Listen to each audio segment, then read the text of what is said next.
Welcome back to Hear Me Out Sports. We're joined by Kiana and Chanson, and we're here to talk about tight ends. So, listen up. We'll try to give you as many suggestions as we can. Tight end isn't necessarily the glorious spot on the field, but it does have some high point potential. So, without further ado, we're going to kick it off with Chanson. Let us see what your top five is. Oh yeah, easily. Like I got Mark Andrews at the top. The man's a freak. I have him at number one for a reason.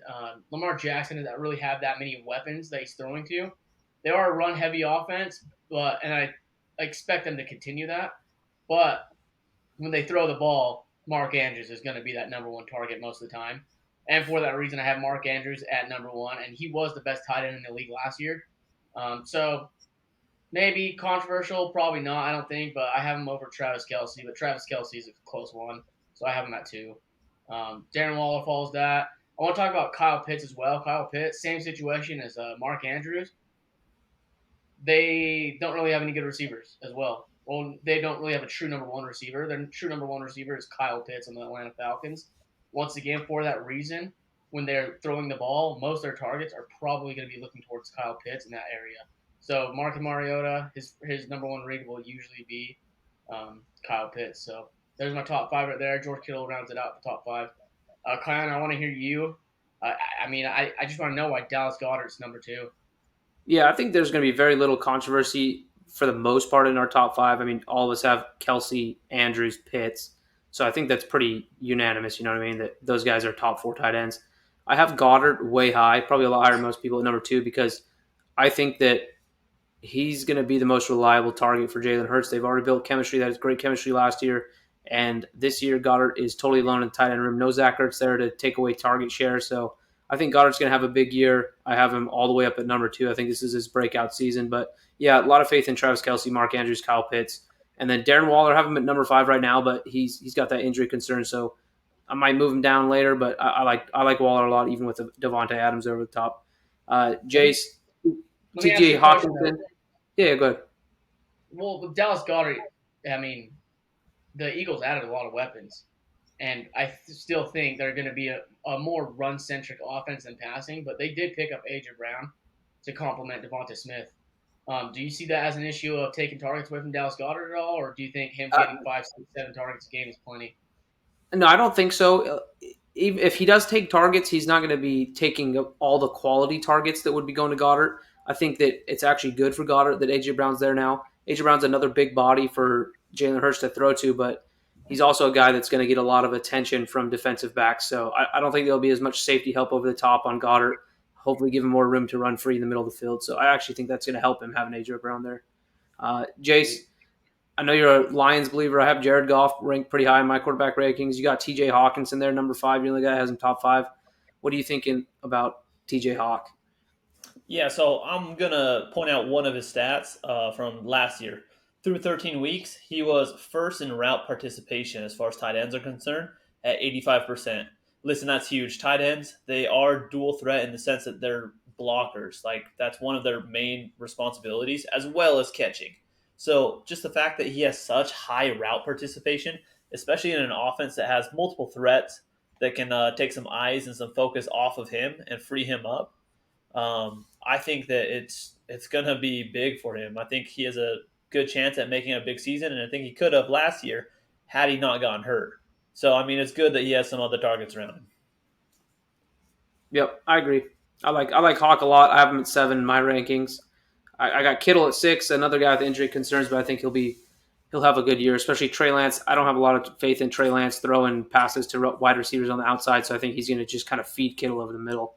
I mean, we don't Again, know. our tight end rankings probably not a Trey lot of Lance is controversy, playing but right now, but yeah, I agree. I mean, Jimmy G's back, so Yep. Chance and Pat Fryermuth, big fan of Pat. I think I have him at eight. You have him at seven. You want to talk a huge, little bit huge. about Pat? Yeah, no. I mean, if you didn't watch film last year, didn't watch any of the Steelers games last year, their offense consisted of two people: Najee Harris, Pat Fryermuth. That's going to continue. It's still going to be Najee Harris, Pat Fryermuth for most of their stuff. Pat Fryermuth, huge red zone target. Yeah, they're going to have a new quarterback change, but it already seems like in training camp, Pat Fryermuth has good communication with the quarterbacks, no matter who the starter will be. Looks like it'll most likely be Mitch Trubisky to start the season, but either way, Pat Fryermuth, he has really sure hands and he has good crisp route running as well for a tight end. That's why I have him towards the top 10 at 7 even. And yeah, I saw that you have him at 8 kind of, but yeah. Yep. And then I think the one thing I'll point out in here are 6 through 10 rankings. So I'm the only one that doesn't have Dawson Knox in the top 10. My explanation for that is I think it was he kind of caught lightning in a bottle towards the end of last year, and it's raised his stock. I don't think that Dawson Knox is going to be a top 10 tight end this year. I think that Josh Allen is obviously got a great arm talent, and he's going to keep throwing to those outside guys, as well as I think Gabe Davis is going to get a lot more attention this year from Oh, Josh Allen. So I don't think Dawson Knox is going to have some fantastic year that a lot of people are expecting. Do you guys think differently? I know you guys have him at 8 and 10, but do you kind of agree Yeah, with I me, mean, or do you think it's something else? no, I think he's going to be still big for Josh Allen. Josh Allen loves throwing to him. He had injury concerns last year, so if he's as long as the man stays healthy, I think he'll still get the same amount of targets he had last year because they don't really add too many like new big name receivers or anything. It's just same weapons, Dylan Gabriel, Stephon Diggs, Dawson Knox. Their running back room got a little bit better, but we're I'm still also going waiting to to see add what on happens. this. Yeah, I'm also go. going to add on this by saying a lot of these scrambling quarterbacks tend to do a lot of dumps over to their tight ends. This is a generalization, but I think that the tight end is always a good target for any scrambling quarterback. So I mean, I think he's going to be, I think he's still going to be able to get some targets. And with that, I Honestly, guess I'll jump into. If Josh Allen played tight end instead of quarterback, I'd probably draft Josh Allen ahead of Dawson Knox in drafts. I mean, he's as big as a tight end right now. So Yeah, so I'm gonna chime in real quick. Looking at my top 10, some that y'all don't have, someone that you guys don't have is Zach Ertz. I think he was able to gain some more target share after DeAndre Hopkins' suspension. I think that could lead into some trust and some more share as we start this next season.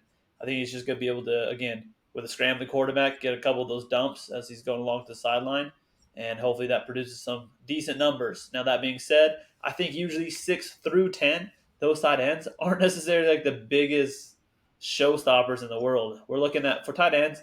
If you don't get 1 through 5, I think you should just wait till later rounds and definitely hold off because all those other tight ends are going to be kind of low point getters.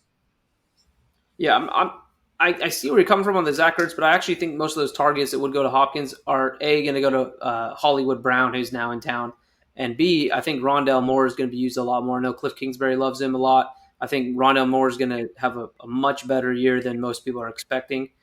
I think Ertz is aging. I still think he's got the talent, but especially with Arizona drafting Trey McBride, the tight end of Colorado, I think that's kind of a sign that maybe Colorado they're State, people preparing. are even mad about that, Yeah, but I think they're preparing to go a different way. I know McBride's known more for blocking than he is for receiving, but he still has those abilities. So I think that's a sign that Arizona's transitioning slowly away from Ertz. So I think he'll not be terrible, but he won't be top 10 this year. No way. Let's just hope Marquise Brown doesn't get into legal issues either this season. I mean, as long as he, nah, never mind. We'll keep going. So we're just showing you guys who the tight ends we think could potentially tight end ones in the 12 team league. So basically, just our top 12 tight ends. I have Cole Kmet just barely cracking my top 12, and my thinking there is I'm expecting a breakout year from Cole Kmet. He showed signs last year, flashed signs of big time potential, but the whole Bears offense was dysfunctional under Matt Nagy. So now that he's out of town, they've already looked a lot better in preseason, and Fields and Cole Kmet seem to have quite a bit of chemistry there. So their outside of offense Darnell is Mooney, brutal let though. me Their offense is full of yeah, garbage. yeah and I let me hop agree. on this. I'm a little bit. I'm split. I'm torn because with a tight end, we already covered. He's a pass catcher, but he's also a blocker. And with one of the worst O lines and a very strong running back, he might just be used more for blocking. But at the same time, with a very weak O line, he might just be catching a lot of those quick passes that so frequently tight ends get. So it's kind of I'm split. I don't know if he's going to break out or if he's going to be used too much in the running game. No, I think it'll be a breakout year. A lot of check down passes going to Cole Kmet from Justin Fields. So yeah, I'm big on him. And then you guys both have Gasicki there at 12. I'm a big Gasicki fan. I have him top 10, but it's more because of Tua than anything. I think Tua is going to be throwing the ball a lot this year, and I think Gasicki's going to benefit from that chance. So what do you think about that?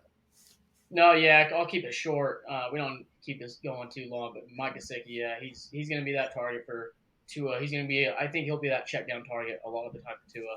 I think Tua's highly accurate though, very underrated. This year's going to be a somewhat of a prove it year for Tua. We've talked about that in our quarterback ranking videos. So, um, sorry.